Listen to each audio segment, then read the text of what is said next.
Hello guys and girls, this is how you take care of a carpet python, or how I do it anyway. I know there's multiple different ways of taking care of them, but this is how I was taught, so let's get on with it. As you can see there is mine. He's around 6 foot, 6.5 foot, he's 2.5 years old. He's an Irian jungle jag, which got 3 subspecies in, 1 cross. So yeah, we don't actually know how long he's going to get, because he's got mixed morphs. But I don't know if you can see, this Viv is just a starter Viv for him. It's 3 foot wide by 3 foot high by 18 inches deep, so it is pretty big, but I do need to get him a bigger one, which I'm trying to get the money for at the moment. So yeah, basically he's just got 3 logs in. Go down a bit, here you go. He's got 3 logs. Basically he's got that, it's actually a 4 foot log, which tried to squeeze in 4 foot log, so his heat spot is here, because the bulb is there. So basically this is his cold area and this is his hot area. So he's just perching on there to get some heat, and we'll go over heating in a minute. He's got a large water bowl. Need to get him a new one. I don't know if you can see it. It's in the wrong way. He's got a large water bowl there. He's got bits of cork and a few fake plants, but you don't actually need to give him any of that, because when they're used for breeding, I'm zooming in, not zooming out. When they're used for breeding, they usually just keep them in like a large plastic tub. So this should be plenty of space for him, but I personally want to give him a 5 foot by 3 foot by 2 foot Viv, which should be big enough. As you can see, I've got bits of paper and bits of tissue in here, just because this is a Viv exotic, and the glass is annoying because it rattles, as you can hear. So I've just got that. Got my lock up at the top. So let's get on with heat, and then we can do feeding and handling. Heat. At daytime, you want to turn it up to about 31. We do in degrees, not Celsius, because I don't understand Celsius.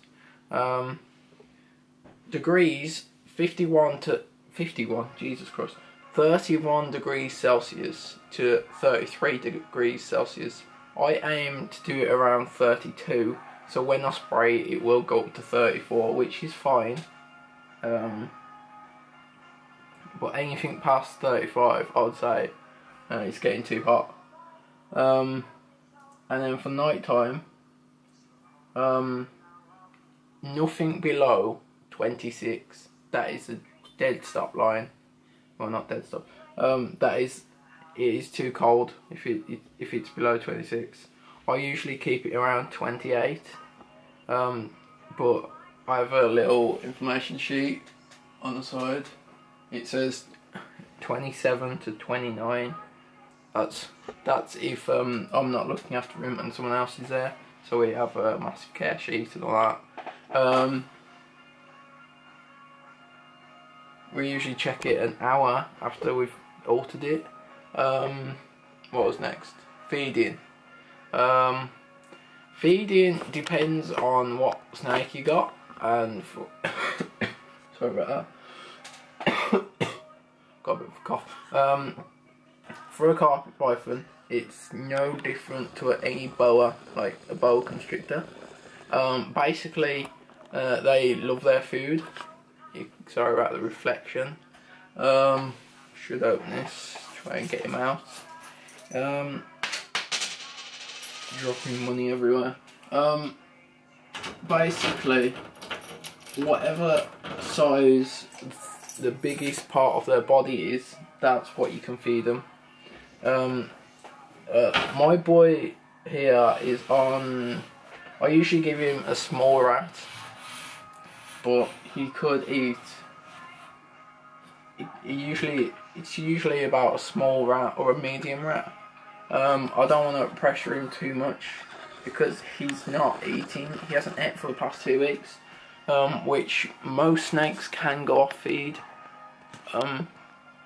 It is normal for most snakes to go off feed, but it's just a bit worrying, if you know what I mean. Like, but I will still offer him every week, even if he doesn't eat it or not, because you're not actually wasting any money, even if you buy it or not. As you can see from my hand, he is pretty decent. I'm doing everything opposite, so I'm getting the zoomed wrong and everything. So he's quite decent, but he's quite chubby as well. So he could probably go on a diet.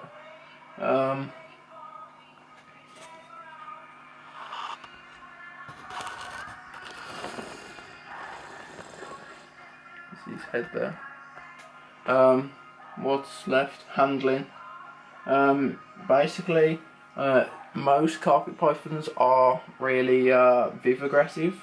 So if you stick your hand in, usually they'll just like think it's food and just go for you. Mine's generally alright. He's never bit me, so I guess I'm doing something right. Usually I can just like scoop him up in my hand like that and just scoop him up. But being a carpet python and he does live up in the trees, he will grab onto anything. So be careful if you're around wires, because he will, you'll have a tough time basically. I don't know, where's his head gone? Yeah, there's his head. What was I saying? Handling. It's basically like any other snake if you've held any other snake before. Carpet pythons, most people say don't start off with a carpet python, but I say, I'm not saying do start off, I'm just saying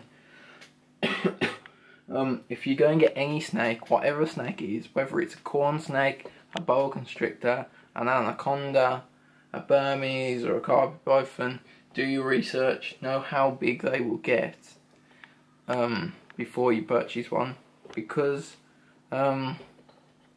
most people get a boa constrictor thinking, oh, it's going to be exactly the same as a corn snake, it's going to be a pencil thin, and it's not going to get any bigger than 3 foot. Yes, it will. It doesn't matter if you're keeping it in a tiny cage, it will still get that size. It'll get like a fist size minimum and about 6 foot long, a boa.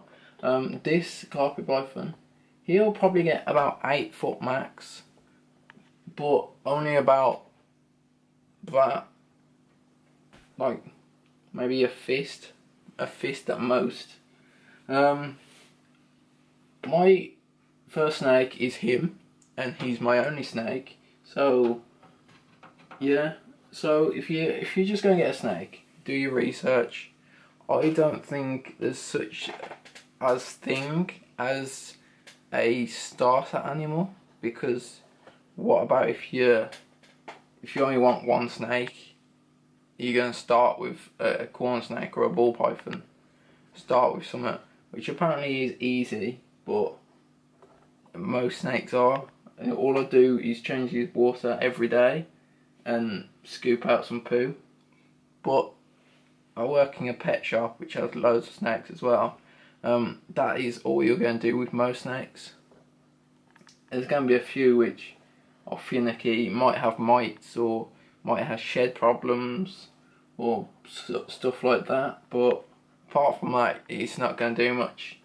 Unless you want a nice display piece, which I had at the start when I first had him about a year ago.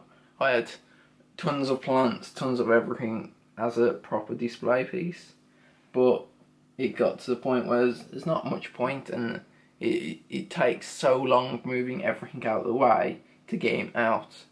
I just stuck a few logs in and he's happy. He's happy like that. So before I lose my voice, I just want to say I have a few Dubia Roaches for sale if you have any lizards which are eating and you live in the UK.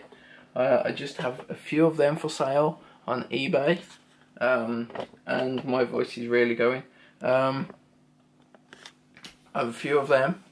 I also have a few mealworm beetles and mealworms. And I have other stuff if you like antiques and retro stuff. I also have tons of that on my eBay, so I'll link that in the description below. Please check it out. I update my eBay every day, so there's always something new on it, whether you like it or not. Yeah, so be sure to check that out. Be sure to like this video and subscribe. And yeah, peace out guys and girls. Hope you have a good day.